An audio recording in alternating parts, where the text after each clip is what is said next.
What's up, everybody, and welcome to this week's episode of On the Bluff. I'm your host, Christian Fowler. Joining me, as always, my co-host, Gabe Kuhn, our producer, Kenny Stubblefield. Fellas, how we doing tonight? I am doing well. No complaints. Hanging in there. Watch basketball weekend. I'm wondering how Kenny's doing, though, man. Man, I'm good. Yeah, I'm good. Okay. I needed a break from content creation for a couple of days. This last week at the AC tournament and then the NCAA tournament stuff. I'm just worn out, bro. And I was so saying, you've been working your ass off. I'm a little tired. So this weekend I spent literally on the couch watching basketball. So which I guess maybe I didn't have to look at it as a actual as content creation. So, but I'm good, man. I'm ready to get back into the swing of things. Yeah. How are y'all's brackets doing, by the way? Fun fact, I've never made a bracket in my life. Never made a bracket in my life. You guys, what? Never. Really? Ever. What's the point? I don't know. Do you have like a group of friends you want to compete No, against? I don't. You guys don't have friends? I don't have friends. My friend group, dude. Our listeners are you just. I don't know. Did I make everybody sad? No. You told on yourself a little bit. Never filled out a bracket.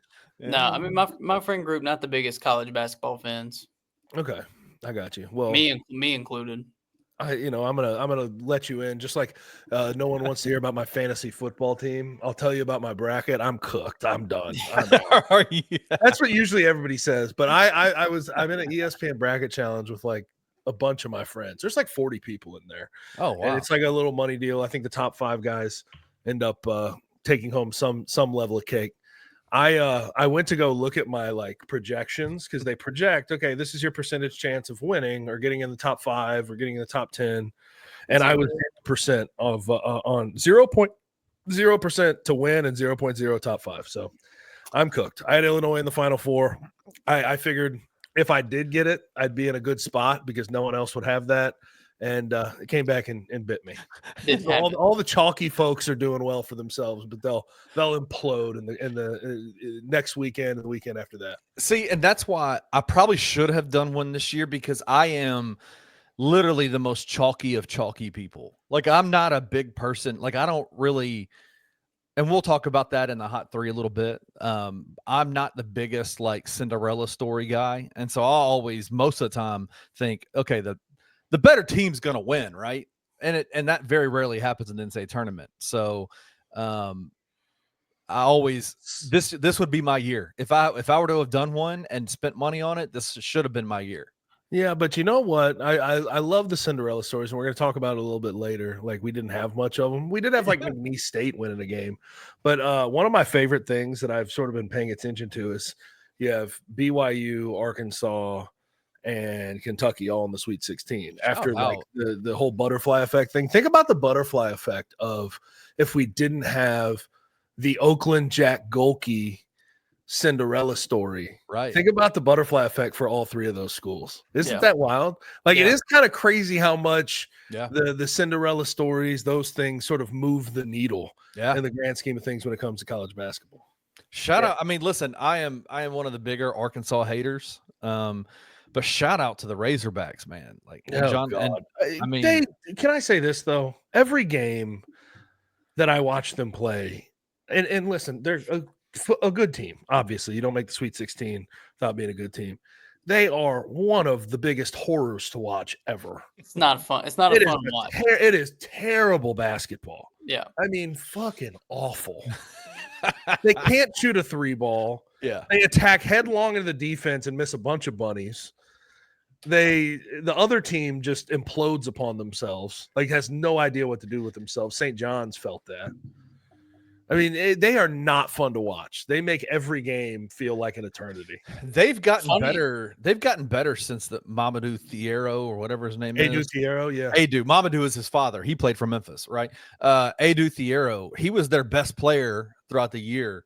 But he was that guy. Like he was the reason why Arkansas just headstrong, just like a car crash.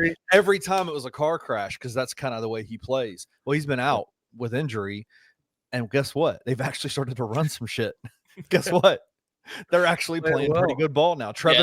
The funniest thing about them is people being like they're they're a 10 seed. They're the only double-digit seed left. Like, nobody was seeing this coming. It's like, dude, It's Cal. They have the former number 1 overall player in the country and DJ Wagner. They have John L. Davis, who went to a Final Four with FAU. Right. I mean, like Billy It's Richmond. John Calipari, man. Right. Like, And they have good players. Like, they're not a team that's devoid of talent. They're Right. a good team. Right. Yeah. I'm impressed by Billy Richmond, honestly. He's been playing his ass off. Man. Yeah. Was his pops this athletic? Somebody got to tell me. I never got to watch. I never got to watch. Billy play. I don't remember, to be honest with you. His son is athletic as hell. Oh my God, it blows me away. Yeah, that little lefty, because he's big too. So he's a big guard. You know what I'm saying? So he can stretch it. He can shoot a 3 every once in a while. Obviously, it's not there percentage wise. He's gonna be. He can be scary by next year. At the same time, he'd be a good he player. can be terrifying. Well, yeah. All right. They're good.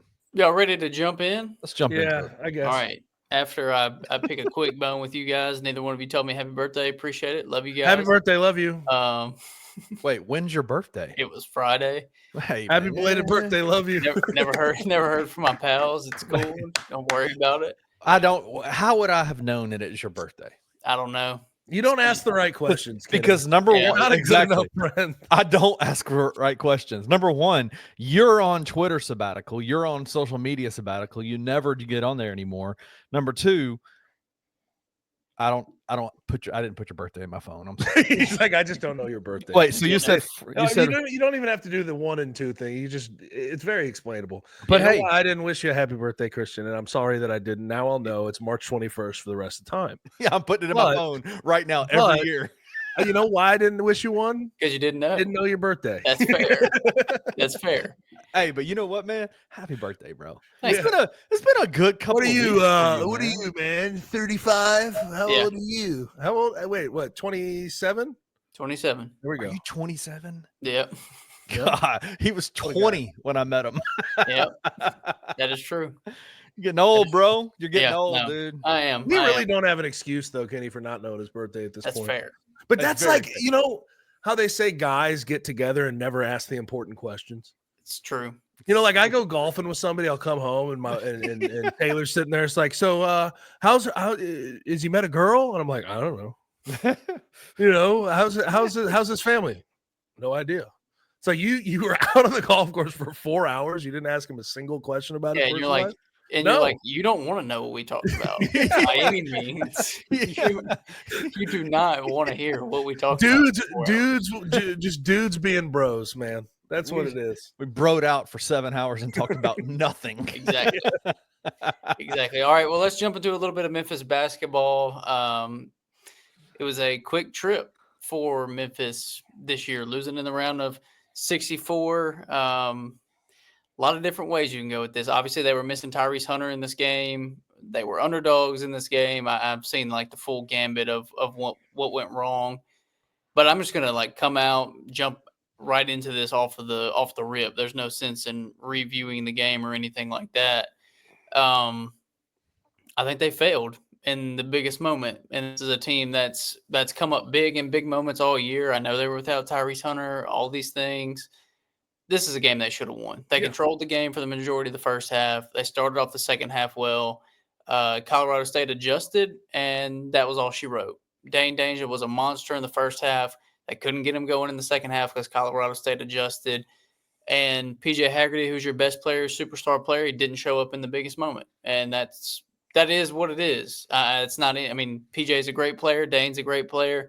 Penny did a heck of a coaching job this year, but – in the biggest moment when they needed to win to advance, they didn't do it. And then now you see people start making excuses of, well, they would have had to play Maryland anyway. They would have lost. They wouldn't have made it out of the round of 32 and I've seen all these kind of narratives, and I completely disagree with them. We saw Colorado State push Maryland to the brink. It took a buzzer beater from Derek Queen to beat Colorado State in that game. Memphis – Memphis could very well be sitting in the Sweet 16 right now. Obviously, woulda, coulda, shoulda, but this team was good enough to do so. They didn't show up. Bad injury luck is one thing, but you can't dwell on those things. You can't lose yourself because of those things, and they fell apart in the second half. Yep. I was watching that game. Yep. The first half, I felt like, okay, they're maintaining, they're playing well, they're keeping them at arm's distance. I really felt like they were going to pull away in the second half. So did I. They did not do that. So now, how do you separate the season from the tournament? Obviously, a successful season, but there's a terrible taste in your mouth. We talked about this being the 22-23 team the whole year. This is rinse and repeat. Man. 22-23. Yeah. It is so hard now, and we don't talk about that 22-23 team like they were some great team. They could have made an insane run. This team could have made a run as well. But because you lose in the first round, no one's ever going to talk about this team again. Like, after we get 4 or 5 years past 2025, no one's going to talk about this team again outside of the fact that they won a conference championship. That's the only thing that you could potentially hear. Past that, they did nothing to separate themselves from the pack. They blew up in the biggest moment of the year. Now, I do want to say something like off top. I can separate the season and this tournament stay pretty easily. I'm not insanely disappointed. Am I disappointed? Yeah, I think they should have won that game. They have more high major talent than Colorado State does. So I thought, top to bottom roster wise, I'm sure Nico Medved would trade his roster for Memphis's roster and go that direction. I thought they should have won that game. Now, the injury luck stinks, that whole thing. This game it's pretty simple. PJ Haggerty didn't play like PJ Haggerty. He was 7 for 23 from the field. You're not going to win a game when that happens. Look at St. John's versus Arkansas this past weekend, right? RJ Lewis went 3 for 17 from the field. Put him on the bench. Minutes, and Rick Pitino sat him the rest of the way. You can't win games at a high level if your best player and your All-American is not playing well. Right. It's that simple. Now, also, I do think there was a bit of coaching, a little bit of malpractice here. I don't want to harp on it crazy, though, because I'm not going to sit here and act like Penny had a full deck that he was dealing with. But Dane Danger was awesome in the first half. They were so intentional and deliberate about getting him the ball. Second half, he gets 4 touches in the first 8 minutes, doesn't get a touch for the rest of the game, 12 minutes. 12 minutes and 22 seconds of clock without Dane Danger getting a touch in the post or a field goal attempt. He got a touch in the post, not getting a field goal attempt. Come on, dude. Can't do that. That especially when PJ's not playing well. And also, in a general sense, I do want to gravitate back toward players having to play well in these moments. Colorado State's others just outplayed the others killed them by a lot. Yeah. And I think there was a moment in the game, it was about almost at the under 16 timeout, and I think you guys will remember this. They had a bench big named Jorgensen who knocked in a 3. And then they have their big, Mimba, knocks in a 3. He was 2 for 9 the entire season. He was 3 for 10 after that 3. He went 1 for 1 in the game. Those 2 buckets sort of, back to back, flip the game into Colorado State's hands because they go, they're looking at those guys and they're like, well, if they're giving us that production, if they're knocking down threes, then we're good. Oh, we can work with that. We can pick up the rest, even if Nick Clifford doesn't have it. Right. So, PJ Carter, Barako Koji, Dick Jourdain, anybody else outside of PJ and Dane and Colby Rogers, you just got nothing. You got I don't love that argument that what did Colby Rogers end with in the game? Didn't he have 17? 18? So in my opinion, you had plenty from Dane, you had plenty from Colby Rogers. It falls on PJ.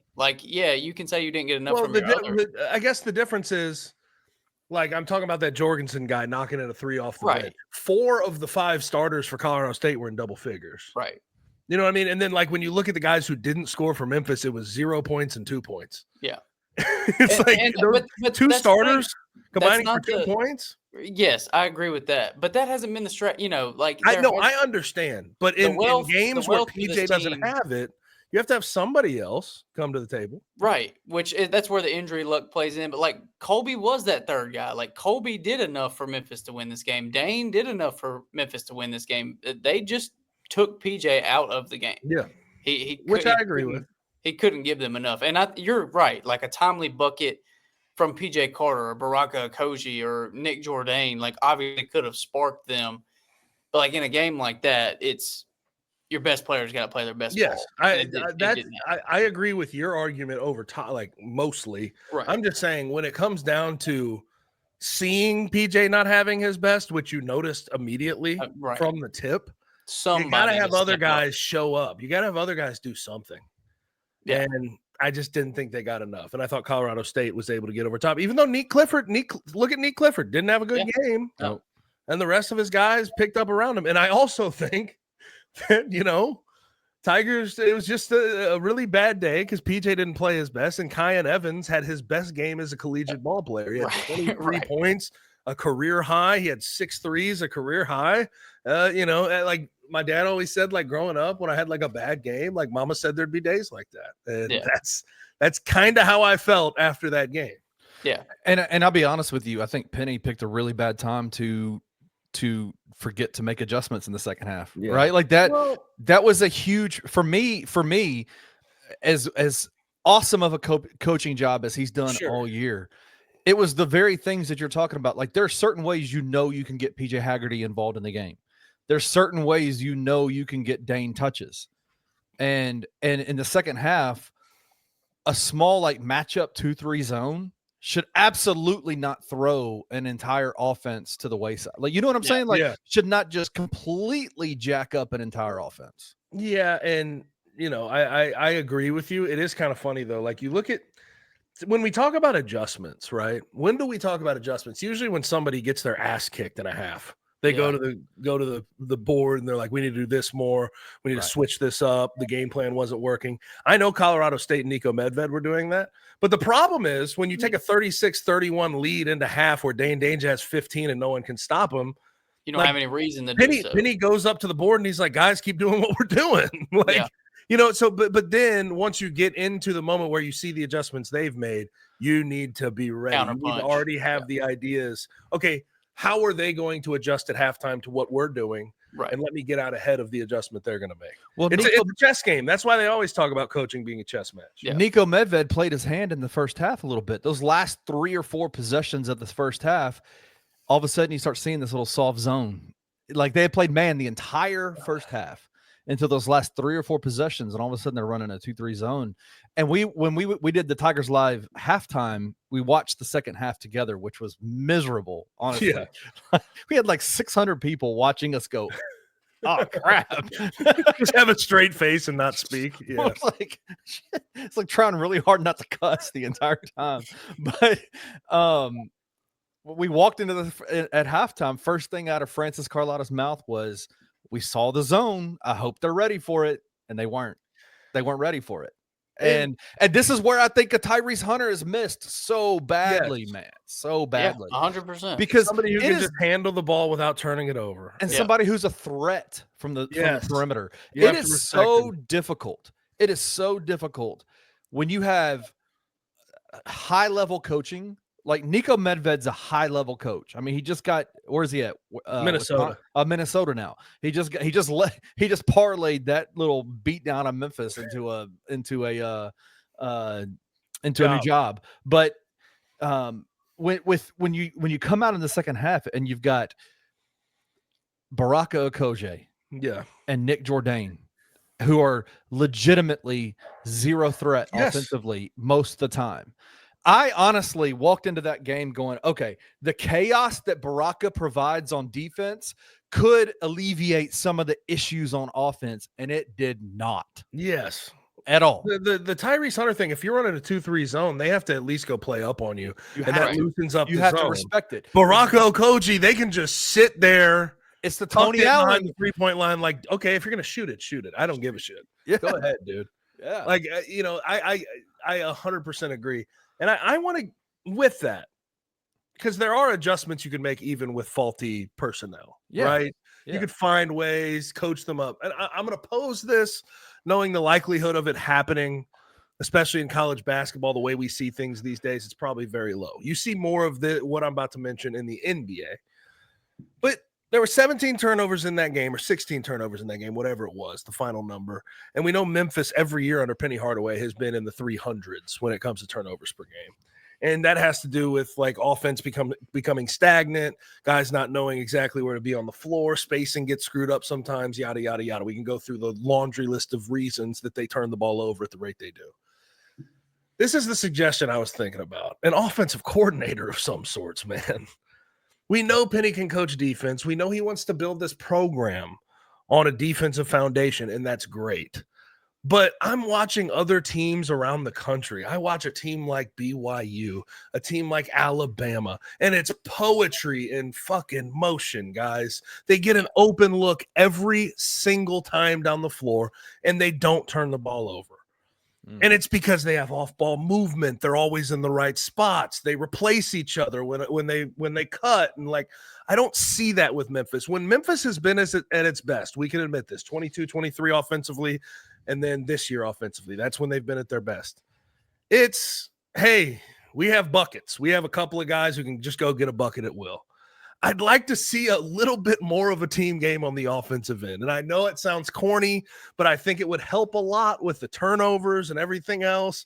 And I know Penny probably would never go this route, but like an offensive coordinator to me isn't the worst idea in the world. Yeah. But then again, as soon as you get an offensive coordinator in there and then he gets a bunch of, you see the offense change for the better, what would happen. The fan base would immediately turn that into a negative against Penny somehow. And say, oh, well, this guy came in and did what Penny couldn't do over all these years. Is he the guy for the job? You know how that works, how that has always worked here in Memphis when Penny's gotten the job or has had the job. But that's something I was thinking about. There's a lot of things that have never changed about the way Memphis has run offense. I think maybe it should. It's so funny to hear you say that because right now, like, I feel like I'm having an in real life conversation with the same person on Twitter who's like, all Penny does is run AAU ball, and I know that's not what you're saying. Right. I know that, but it is to a degree. It's a more eloquent way of saying structure, flow. Yes. Right. Game plan, like a more fluid offense, if you will. An identity. An identity on the offensive side, not just on the defensive side. EJ Dane go get a hoop. But listen, go get a bucket. We cannot allow that. It was such I think the word that I used to describe it to Tracy when we were talking about the game was, what's sad to me is the way they just kind of whimpered out, right? Like it was just such a whimper. Like such a great saw that all year until then. Such a great year, a gritty year, a tough year. Guys who just fought and fought and fought and fought and fought, and it was just like, bah, it's over. And so we can't allow, like, as disappointing and as we can call it a failure, to go out that way. This was a great year for the Tiger basketball program. Right. And again, like what I'm saying is not like he has to do this or this program's going to suffer. Clearly it's not. It went 29-5 with maybe a little bit of a lack of structure on the offensive end and guys who could just go get buckets and PJ and Dane. But my point has to do with the long haul, the entire tenure. Yeah. 7 years of being 300 plus nationally in turnovers per game. Right. Not good. That's something that has been talked about being addressed, but it's never actually fully been addressed over an entire season. That stat just get to middle of the pack. You know what I mean? Just get in the hundreds in turnovers. Yeah. The stat is so wild because it's coming from the head coach was one of the greatest point guards who ever played in the NBA. It's very strange. Is that so wild? Very. But also and I think that's a blessing and a curse sometimes. Because when you have a point guard that you really trust and you're Penny Hardaway, you expect him to make the same reads and be able to take care of the ball the same way you did. Yes, right. 100%. Okay, well, speaking of change, let's talk about the offseason now because that is where we're at. We're in full transfer portal swing, unfortunately. Can I just say this? I hate this time of the year so much. Can I second that? Are you thirding it? I'll third it. Yeah, it's too much. If you want to try to keep up with every injury and keep up with any time a team reaches out to a player. Look at this 6'2" point guard from Grand Valley State who shoots 38% from three. Let me tag Memphis in every post. Yeah, Memphis is going after Portal Report, and I love my guys at the Portal Report. They know I love them, but there's a list of like 55 schools that have been in contact with some random shooting guard from freaking St. Francis of Pennsylvania. Like I can't do it. I can't keep up. Because invariably what happens, Christian, is we get hit with, has Memphis reached out? I don't know. Right. Like, what? I hate it. No, I hate it so much. It is absolutely exhausting and impossible to keep up with. But that is the time that we're in now. We know Memphis is going to have a lot of change this year between a couple of guys that have already entered the portal, guys that are out of eligibility. And so if you're watching on YouTube, you can see the bottom of the screen says biggest portal needs for the Tigers. If you're listening, the answer is if you're looking for specific names of players, I am not Tune going out to now. give any of them. Yeah, Like you've come to the wrong you've come to the wrong spot because I'm not giving specifics. I'm not doing that. I feel like we've played into this for so long now where we start trying to I'm sick of it. give names. Like I can think of the last 2 years of us doing this podcast and talking about this team during the transfer portal time. We've probably thrown out 100 names, maybe 2 or 3 of them have ended. Oh, yeah. Like brother, it is, the days are done where I'm following Demaria Franklin's Right. recruitment for 2 weeks. Right. I can't do it. no, The I days can't are give you done. updates on Demaria Franklin and where he's going to commit to. no, it is. I'm It is sick the of it. definition of pissing in the wind to try to keep up with this stuff. So, I mean, at the end of the day, you're looking at who could potentially be returning for this team. Yeah. Really, all that matters is PJ Haggerty, in All my that opinion. Like outside of that, if you lose everybody else and keep PJ, you've got a centerpiece, you got a building block. I think you're fine if you keep him. You've got some people. I saw a tweet that I think it was Gabe reposted it, something about him potentially being a second round pick, and Yeah. it Come no, back to school. he needs That's to for be you. back. He needs to come back. He's one of the best players in college basketball. We don't know what his NBA career looks like. Sounds pretty similar to Kendrick Davis from a couple of years ago. Just stay, come back, be an All-American Right. again, be a finalist for all the top awards in the For country. And Yeah. If he shows that he can shoot the 3 ball at another 38 to 40% clip, I mean, he may get way more looks. He may get a way Right. better opportunity. Right. So that's all that matters to me. So like if you're asking what's the biggest needs, it's everything outside of PJ Haggerty. But I think the thing that is encouraging is we really saw Penny build a solid team this year. So there's nothing to us, I believe, at this point that says he can't do it again. He found the right kind of guys this year, did the right things, pressed a lot of the right buttons to get Memphis, a regular season title, a conference tournament title, and into the tournament. Past that, for as much hell as I gave it in the first segment, once you get into the tournament, it is the biggest roll of the dice. Yeah. It really is. Unless you're a Duke or a Florida, one of the best 5 or 6 teams in the country, you're rolling the dice in every single game. So I think he's proved that he can do it. He can put a team together. He can lead a team. And so I think at this point, we kind of just have to trust where he goes, what direction he goes, and what players he ends up landing. Now, I'm curious about this, and Kenny, I honestly want your opinion on this, Okay. because you see that team in practice, and you're around like Penny a little bit more than us. I'm curious, like the plan for next year, if you do retain PJ Haggerty, in regards to what do you pair up next to him? Do you want another guy like Tyrese Hunter to take most of the ball handling duties for most of the possessions down the floor, or and bear with me here, because this could be really good or really bad. Do you want PJ Haggerty to just be the do everything guy? Because I think he's capable of it. It's just, do you want him to have that responsibility on his back if you do bring him back to school?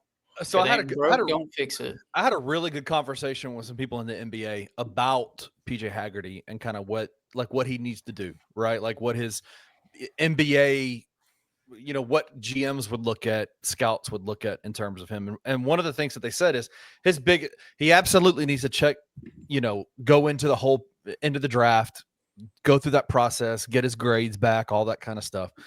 But they said he's project as a point guard, though, as an he would on-ball type absolutely guy. be a point guard. He would So absolutely. that's what I'm saying. Like, there's 2 ways to go about this in the portal. And so if you're PJ Haggerty, you want the ball in your hands, right? Correct. Like you want the ball in your hands. And so if I'm Penny, I'm saying to him, you are going to have the ball in your hands 90% of the time when you're out there on the court, right? Because I just don't think he's a good enough shooter, but he is a good enough shot creator, playmaker, whatever you want him to do, do everything like you talked about. And that's kind of what he's comping at in a much, this is a dramatic comparison. And I know there's a lot, people are going to really hate on this one.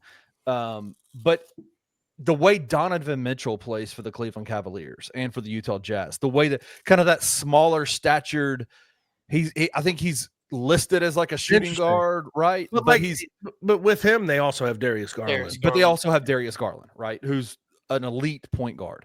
But you see him, Donovan in the NBA handles the ball, playmaker, shot creator, all those kind of things. Now, PJ's going to have to be able to shoot better to be able to stick in the NBA, right? He's going to have to be better with his decision making, have to be better in a lot of different ways. His speed on the defensive end of the floor has to be better. But I would suspect that they'll probably, one of the things that, and I think if you saw them in person, there was in 2021, Christian and I walked into practice one day and we were like, this is the biggest college basketball team I've ever seen in my entire life. Just monsters, every one of them.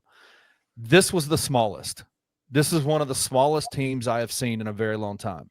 You're starting three, I'm taller than, right? Like it's crazy. He's listed at 6'6". He ain't 6'6". Hell no. He's literally eye to eye with PJ. I'd noticed that about halfway through the year. I'm like, somebody go fix that program height, right? For God's sakes. And so for me, if I'm Penny, because he's got to balance this idea of getting PJ ready to go to the NBA kind of deal, which is what he's always been about. Penny's always been about helping develop to the next level, and also getting a team that can win, games for him and go deep into the tournament. You cannot do it with a guy Colby Rogers size playing at the small forward position. You've got to get bigger all the way around.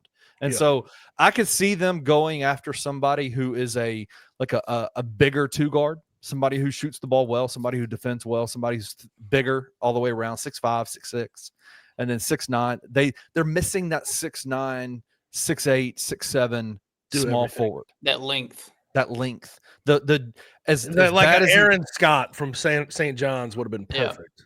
As bad as he was for the Tigers, a guy the size of Jaquan Walton, they've missed that. They don't have that.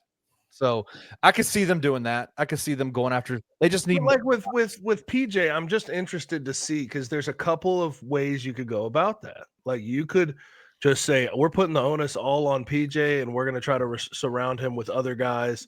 We're going to make him our main ball handler, give him all that responsibility that Tyrese had this year as well. Or you could go get another Tyrese, or try to find somebody similar that could be the main facilitator of the offense. So I'm just curious how they go about that.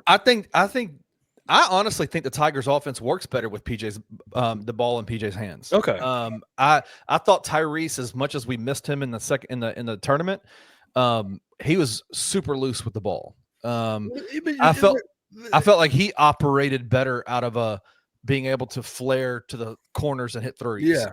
With PJ though, isn't it there's going to have to be a little bit of a switch of mindset if he's going to be on ball nearly 80 to 100% of the time, because he as much as I do think he is gifted in regards to getting his teammates involved, being able to pass, but in the end of the day, he very much is like put my head down and go score first guy. That's what he is. He has super questionable decision making when the ball's in his hands sometimes. Sure. Right? Like the skip passes that he makes, the decisions that he makes, like which would sort of lean you to believe, okay, maybe go find another Tyrese Hunter. Yeah. Maybe. That would be what I did. Is that what you would do? You get a smaller ball handler? I think it just worked so well this year for the vast majority of the season that it's kind of hard to just get one and pray that the first, your top 2 point guard options don't get hurt. Is that right? No, I think you got to find somebody like Tyrese that was a selfless player, that wasn't worried about getting 10 to 15 shots per night, but could score if he needed to in a situation where PJ was off or having an off night. But with Tyrese, it just felt like, and I know sometimes he struggled with the ball, turnover wise, taking care of the ball, but it just felt like he brought such an ease and a calm over that team. Yeah, 100%. Which is what you have to have in a point guard and a leader. PJ's a little bit more. He's a battering ram. Yeah, he's a little more fiery. He's a little bit more of a for the most part, plays like a true two guard. So like having someone to orchestrate, to run the show, to calm everybody down, to be the leader, like that's. I feel like he needs that with him. I feel like it levels him out almost at times. So I know that's probably not where he ends up at the next level. He's too small to be a true two guard, but Yeah. at this level, if you want Memphis to be good, it probably best plan of action. Then I would try to find someone similar to Tyrese. Well, I'll say this, a quick little shameless plug for the Bluff City Media Discord. If you are interested in not hearing about every single player that is entering the transfer portal and how they fit with Memphis, get off X and come over to the BCM Discord. There's a name in the Discord right now that fits exactly what Christian just talked about. Okay, So, don't throw it out on here. I'll kill you. Oh, I'm not. I will reach through this screen. Yes, and please go. You Um, could. You now, have a very have y'all long seen- reach.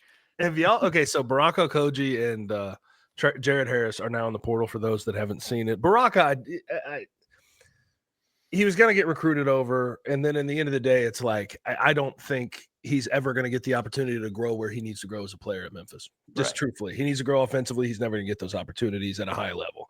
So that makes sense. Jared Harris leaving sort of continues the trend of freshmen not really sticking it out at the University of Memphis, because I think they also think, well, Penny's going to go to the transfer portal and recruit over me. So like, let me be careful about how I spend my time. And I don't think the University of Memphis is perfectly placed to be able to build their program on freshmen. I think that being able to bring in your own freshmen and let them grow alongside you, I think that puts you in a different stratosphere as a basketball program. Look at Houston and what Kelvin Sampson's done over the years. Yeah. You see what it does for you. But I think you have to have a little bit more aura around your program. You have to have more success. Yeah. Like Houston does, Final Four, Elite Eight, for people to really sit around and wait their turn.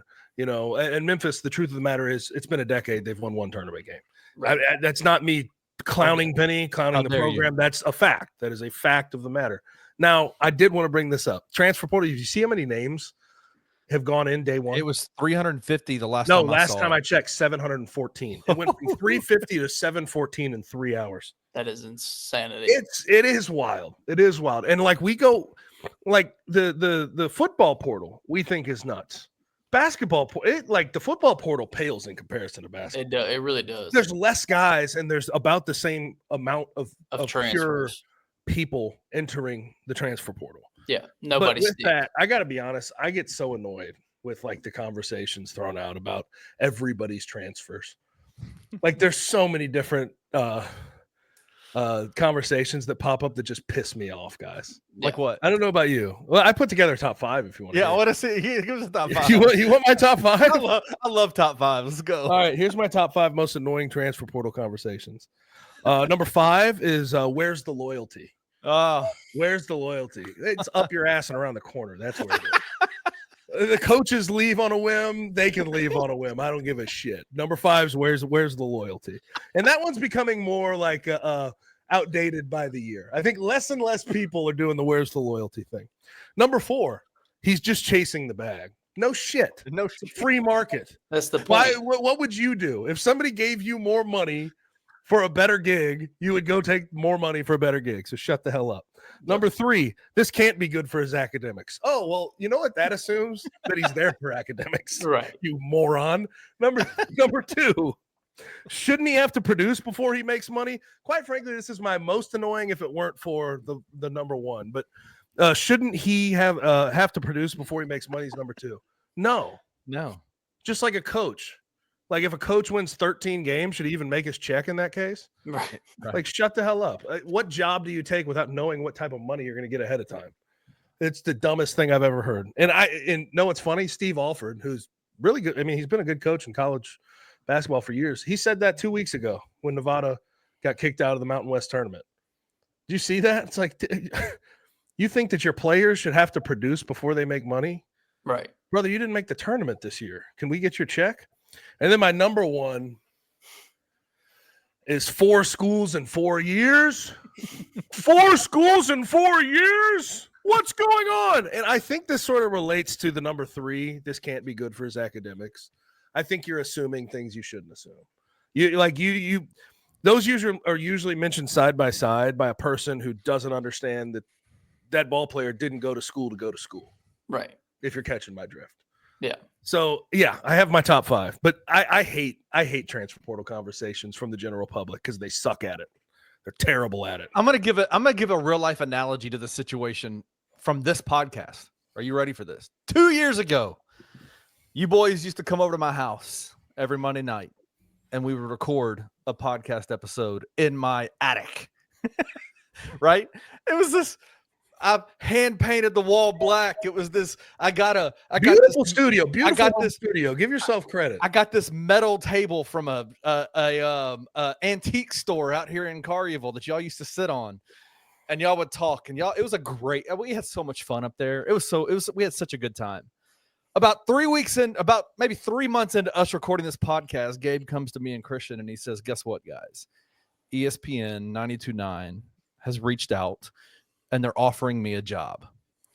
And if ESPN 92.9 had said, "Gabe, we're offering you this job, but one of the requirements of that is you can't do anything outside of your radio show, the ones that we're paying you really, really good money for, right? We can't let you do anything else." If Gabe had come to me and said, "I can't do On the Bluff anymore because of this, what are your thoughts?" And if I'd been like, "Loyalty," where's your loyalty?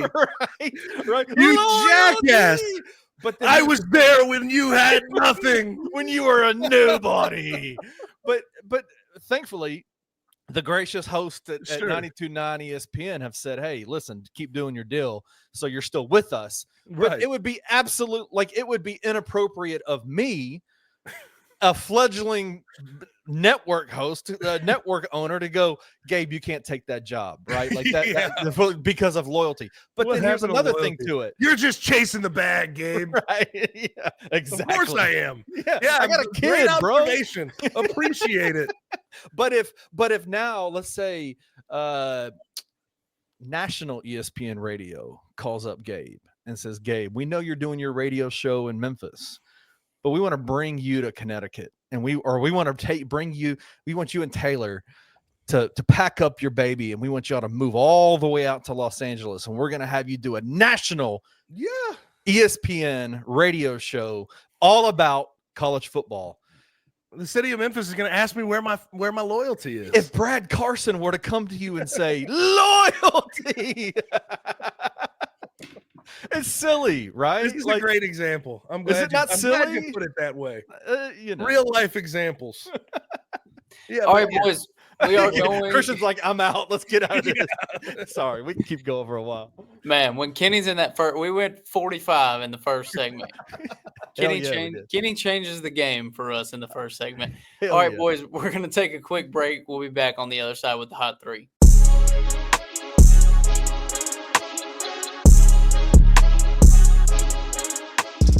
The transition from being a guy who's a 19-year-old who was given a leash to kind of do his thing in a dead season, those type of things seem to be affecting Gigi this season, in a season that matters. A lot of stuff that you see with him and you hear about him feels narrative-ish.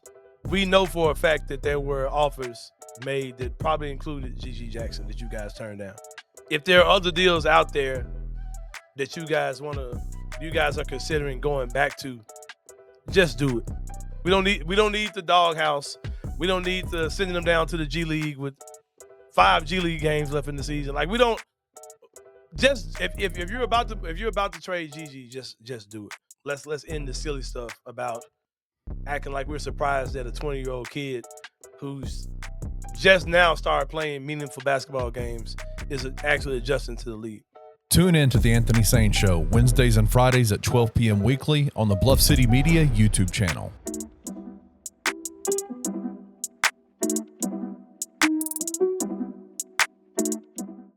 I'm nervous, BK. I'm nervous. I thought what was different about this season was that we didn't really know what the ceiling could be for this team, that we were still kind of working towards that. Well, with 15 games left, I think we're still working on that, BK. And I think a lot of us are still thinking, what will this really look like? And you don't want to be saying, what do you think this will really look like with 15 games ago? You would like to say, oh, we're fine-tuning, you're doing a little something here, a little something there. We're doing more than just a little something at this juncture. When you're coming down to this part of the year, you would like to have some level of certainty of what your lineups look like, what your rotations look like. But it's been very hard for this team to be able to do it because they've had this guy in, this guy out, this guy in, this guy out. It's been a revolving door of who's playing, who's not playing. Tune in to the Night Court Podcast with your hosts, Rob Fisher and Brevin Knight, on the Bluff City Media YouTube channel.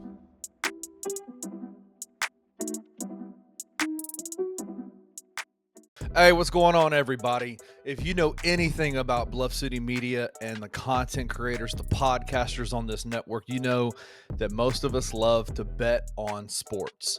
And right now, it's the best time of the year to do it. March Madness is here, and every game is a chance to cash in. From the first tip-off to the Final Four, every night promises high-stakes matchups, wild finishes, and big-time betting opportunities. And MyBookie's Bet and Get is back to sweeten the deal. Place a cash bet on March Madness and get a surprise reward. Free bets, cash back, bonus chips. You never know what's coming next. Whether it's a number one seed rolling or an underdog shocking the world, smart bettors know the real money is made one game at a time. Sign up now with promo code MM50 and you can boost your bankroll with a deposit bonus designed to help you make the most of your money. If you don't want a bonus, that's okay too. Just make sure you let them know that Bluff City Media sent you there. Bet on every game, anytime, from anywhere, only with MyBookie.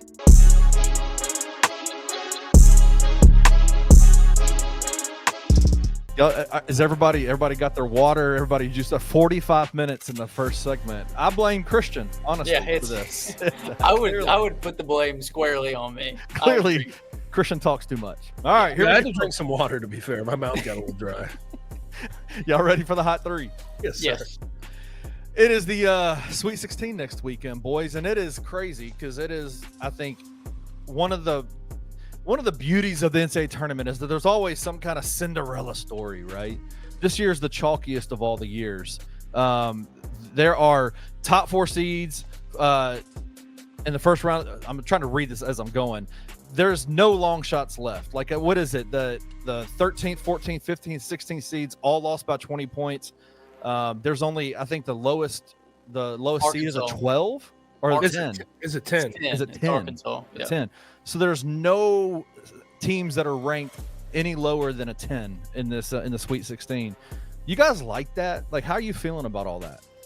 I don't know. I think there's a couple different ways we can look at it. So from a just game by game, quality of game perspective, I love it because it makes all the games better. It makes the Sweet 16 better. It makes the Elite 8 better, all the way down.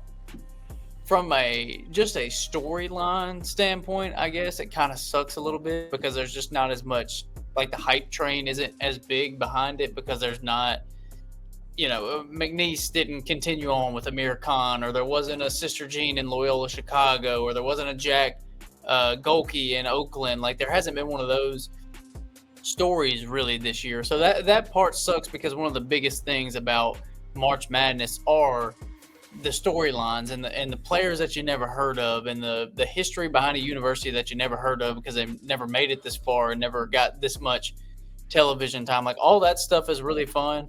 But just from would I rather watch McNeese State and a 1 seed, or would I rather watch a 1 seed and a 4 seed play?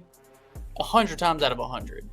Because more than likely, ultimately, that 13, 14, 15, 16 seed team, they're going to get beat by 30 and the game's going to be terrible.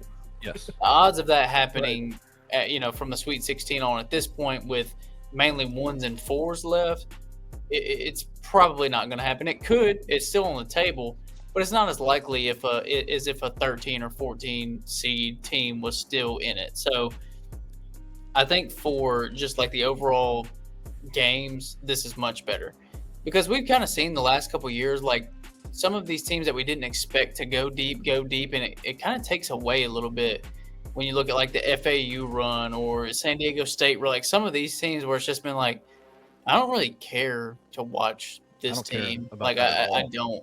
But like seeing Kentucky and Duke and Florida and some of the best players and best teams in the country, some of the blue bloods, is like, okay, the product is going to be better. The storylines won't be as good. but the product will be better. So that's kind of where I stand on it. I'm so with you. I agree with you on the product and how much better a Florida-Maryland game is over Florida-Colorado State. I'm so with you. But it is kind of funny how it's part of our human nature on the NCAA tournament. We love Cinderellas, but up to a point. Yeah. You know what I mean? Like, I want to see a 13 seed make a run, but don't get past the Sweet 16. We don't need there. You know, not like that. Yeah, like, we want to see you win a couple of games. We don't need you in the Final Four, brother. I don't need a high point in the Final Four. That doesn't do it for me. But I'll say this. I'll play the other side because I do agree with this. And honestly, we need to see more of a sample size. This is first year in a while where we haven't had like a Cinderella run. But I think this year, considering it's only the Power Four represented in the Sweet 16, it's Big 12, Big 4 10, teams, SEC. the SEC 7 teams. ACC has their one with Duke, and then there's one more. Why am I forgetting the other 4? Big 10 has 4. So there's no other conference affiliation outside of that. Right. Like, it just reminds me of the exponentially growing gap that is existing in college athletics. That doesn't mean that I didn't know it was there before, but it's like a stark reminder of how much it's growing and how fast it's growing from a resource standpoint and a money standpoint. Right. And I don't think you need to look very far if you're a fan of the AAC or Memphis, because just look around at the teams in the tournament that have American Athletic Conference talent from the 2024 season, right? The 2023 season. Elijah Martin from FAU plays for Florida. Sion James starts at Duke. He was Tulane last year. John L. Davis, Arkansas. Yeah, he was at FAU. Vlad Golden at Michigan. You just keep going up and down the thing, and you're just Aaron Scott, by the way, was a North Texas second leading scorer. He started at St. John's all year. Right. Yeah. I just think, as much as the gap has always existed, I think this is a reminder that gap's going to widen in the next 5 to 10 years. 100%.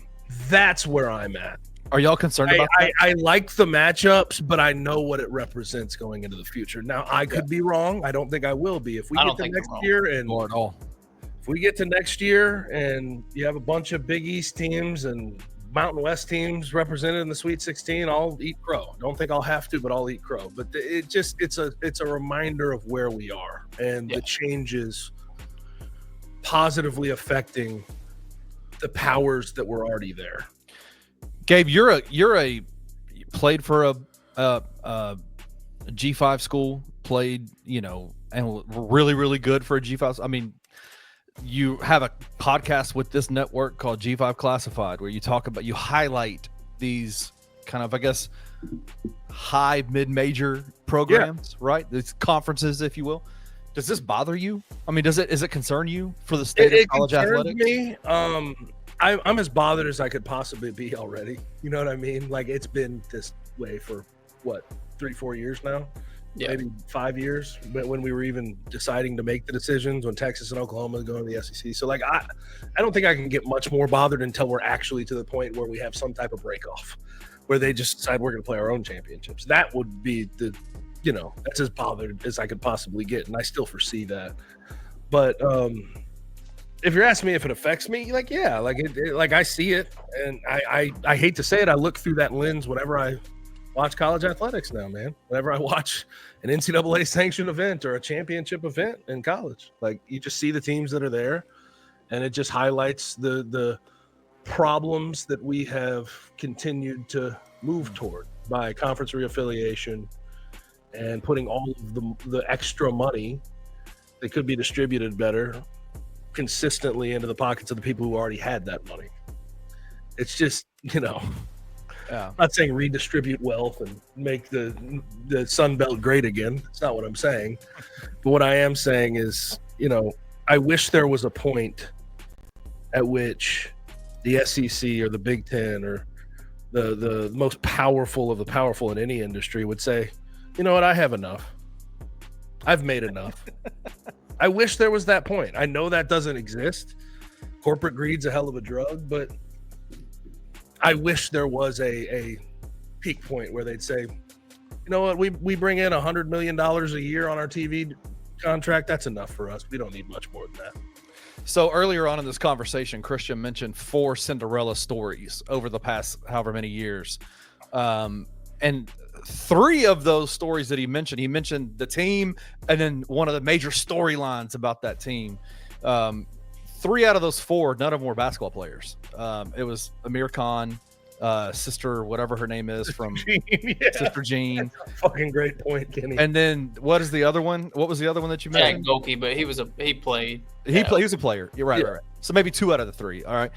Let me ask you this. Is it me being old or me being a basketball purist that this whole Amir Khan thing with McNeese bothered the shit out of me? Yeah.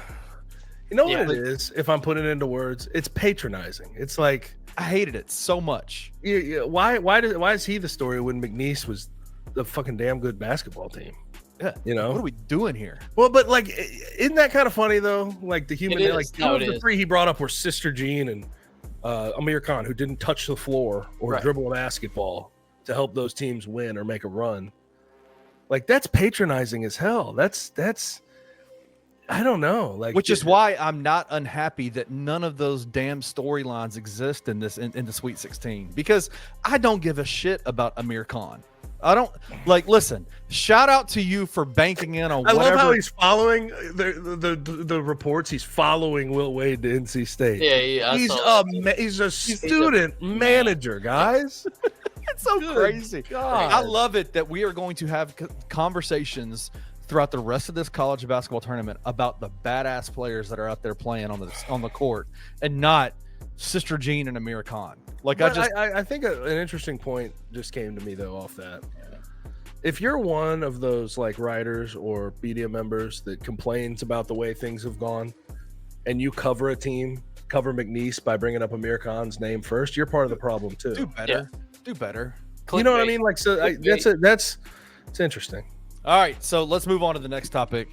Part of this has been there's a coaching carousel in the works as we speak. One of the weirder stories that's ever happened in college coaching was a report that Will Wade, whose team was in the NCAA tournament, was being hired by NC State, came out in a press conference and admitted, yeah, I'm going, boy. Like, my team's playing, and we're going to go as far as we can, but I'm out of here, boy. Like, we already had conversations with the players. I talked to them. Basically, he told the McNeese State officials, the AD, I've already told all my guys, go, because I'm out, you know? Did you respect that, the way he handled that situation? Yeah. Yeah, I mean, he definitely could have, like, done the brush it off, push it off. It's not happening. We're focused on Clemson. We're focused, you know. But he was real about it. I freaking loved it. I loved it. Yeah. No, I mean, I think that's kind of what you have to do in this day and age where there's so much access to news stories. There's so much access to people. It's like, before they create a narrative, like, let me just get ahead of this, because it's all going to come out that I'm lying anyway if I deny it. So, like, let's just tell the truth and be real, and, you know, we'll deal with what's in front of us. And what I like about it is he brought up how it's a free market. You know, I can go to a different school or get a different job for more money. Same with those guys. They have guys in their DMs right now. We know how this thing works, you know, and people acting like they don't know how this thing works. I think they're being naive. But can I say something? Yeah. I think a lot of what he did in keeping it real is very similar to what Deion Sanders did, obviously in a different way. When he walked into the door at Colorado and said, get in the transport, you ain't playing here. I need different guys here. I think that's like the way of the future. Yeah. Yeah. And it is kind of weird to see how Deion's was taken versus Will Wade. I think a lot of people appreciated Will Wade for his honesty. Yeah. And his just being straight up matter of fact about it. I don't think Deion got that same treatment. He didn't get that. And it's a different situation because he's like literally telling guys, get the hell out of my program, where Will Wade's just leaving them behind. Yeah, but I don't know. I'm interested to hear your thoughts. What was your favorite hire? Favorite hire by far, Will Wade to NC State. Yes, because the ACC is dying for coaching talent, brother. Yeah, they lost Jim Larinaga, Jim Boeheim, Coach K, Roy Williams. They lost everybody in such a short span. Will Wade immediately is right up there with John Shire as far as coaching talent is concerned in that conference. And I don't think there's anybody who would dispute that. And I think that NC State's sort of a sleeping giant in the fact that they can give up some NIL money. They just needed someone to kick them in the ass. And I can't think of anybody better in the country to get some fundraising done than Will Wade. No. Will Wade did it when it was illegal. I think he'll do it even better when it's legal. And like thinking about his LSU teams, think about all the talent he brought in. He's a great talent evaluator. Nas Reed, Cam Thomas, Javonte Smart, Trendon Watford. He had some dogs, and he won the SEC one year, the outright championship. So I like that one. The other one that I'll put up there with that, all the other ones kind of meh to me. We'll see. I'm going to put Ben McCollum to Iowa. I think it's a perfect fit for him because there's no pressure there, and he's used to maximizing lesser talent. They're not going to give him some robust NIL deal. They're not going to give him what he would have gotten if he took the Indiana job. But what they will give him is time and opportunity to implement his culture, his system. And we have seen, no matter what level he is coaching at, if he gets time to implement his culture and his system, he's going to win. He's 426-95 as a collegiate head coach at D2 and D1.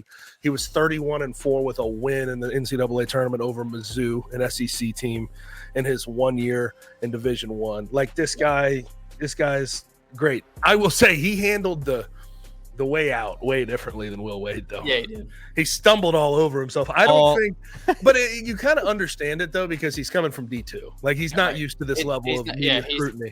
No, definitely not. I like it. I like the Ben McCollum. I think Will Wade's a superstar. I think he's going to be awesome. Same. All right, let's move on. Last segment, or last question. The Grizzlies, we highlighted as Brandon Clark's injury, and obviously we can talk about that, but they just released their injury report for tomorrow night or for tonight's game against the Utah Jazz. Marvin Bagley somehow is in the concussion protocol now. Gigi Jackson's G League assignment. And once again, Ja Morant is out. I'll say this. It's been real. It's been fun, but it hasn't been real fun. And then obviously Brandon Clark. And it's just not like the Brandon Clark injury is, it sounds like it's going to be more severe than what. It's not good. They said it's a severe sprain, which means they got to figure something out. You know what sprains are? Sprains are tears. Yeah. They're just like not all the way through the tendon. So it's a PCL tear, probably 75% of the way through his PCL, if they're saying it's as bad as it is. And that may require surgery. And this is a guy who had an Achilles surgery 2 years ago. On the same leg. Man.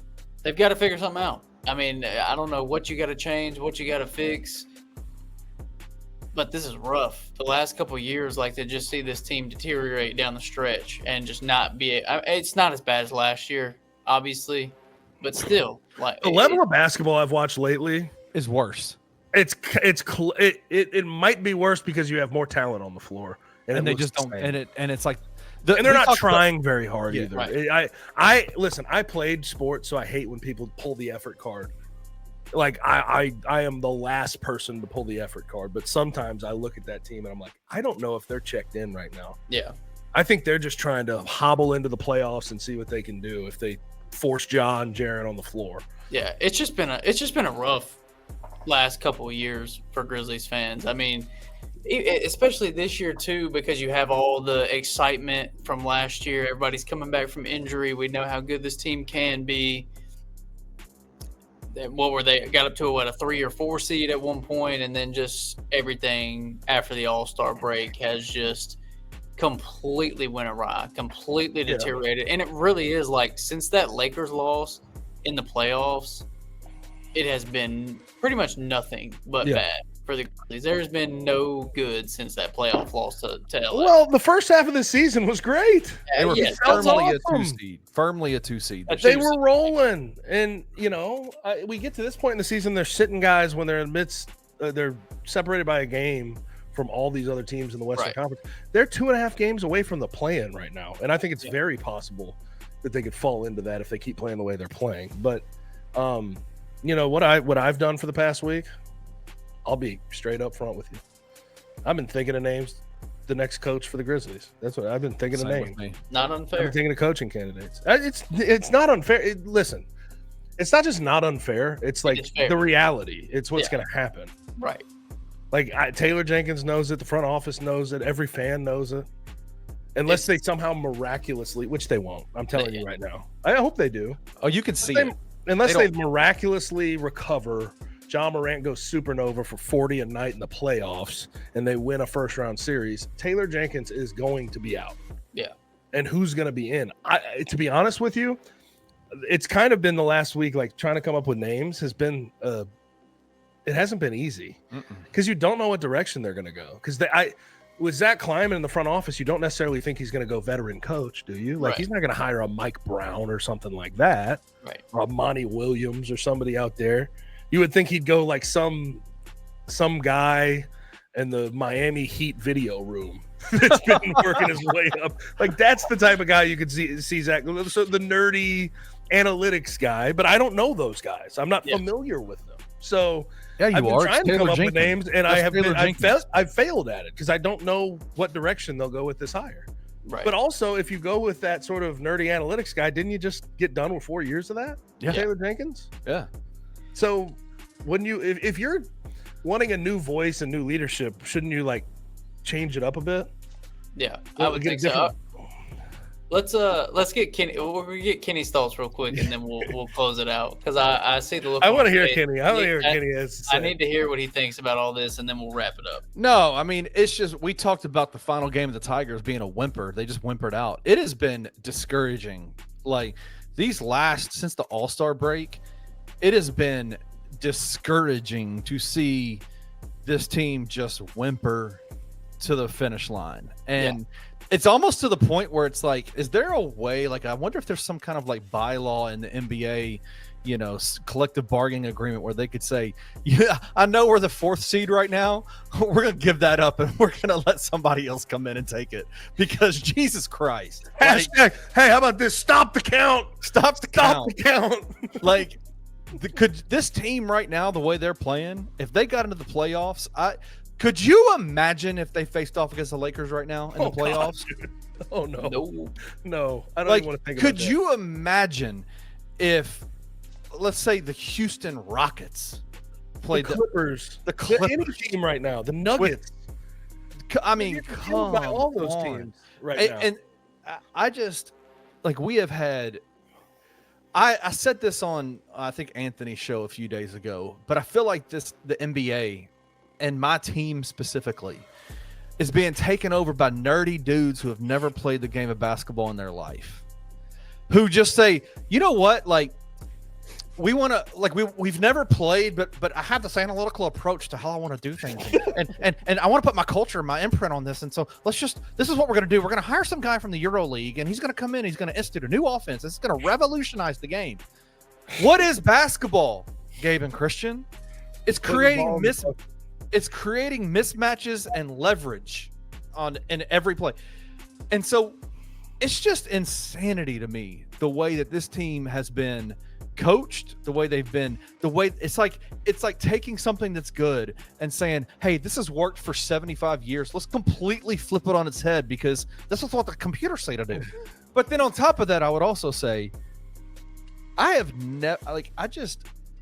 am so frustrated with the lack of, and I'm wondering honestly if these injury things are literally a silent protest of we're done with this dude.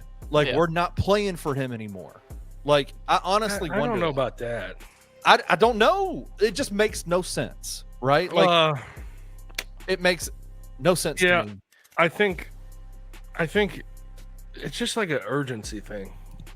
Whether it's the lineups Taylor Jenkins puts out there in the 4th quarter that don't have any of his stars, or sitting a guy amidst a race in the Western Conference 2 through 6. It's everything to this point has been, all right, wait till next year. When do you say, how about the now? Can we win in the now?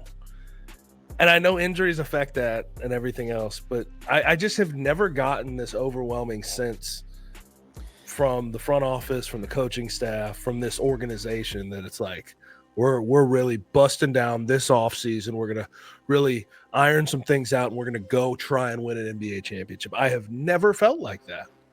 And there were some good times when they were building, and like looking back at them, shit, I should have appreciated them a whole lot more because the expectations weren't here yet. But there's expectations you have to live up to, and it doesn't feel like they have a sense of urgency to actually live up to them right now. None. Yeah. Couldn't agree more, fellas. All right. We are going to close it out for the week. If you are watching on YouTube, you can like, subscribe, and comment. If you're listening via podcast, whether that is Spotify, Apple, or any other podcast platform, you can do all the same things there. You can also go to bluffcitymedia.co and check out all the articles, podcasts, and videos on the site. Once again, we appreciate you guys for joining us, and we will see you back here next week. Thank you for listening to On the Bluff. If you enjoyed this episode, leave a rating and a review wherever you download your podcasts. Also, like and subscribe to Bluff City Media's YouTube page. Head over to www.bluffcitymedia.co for comprehensive coverage of Memphis sports and how you can become an insider.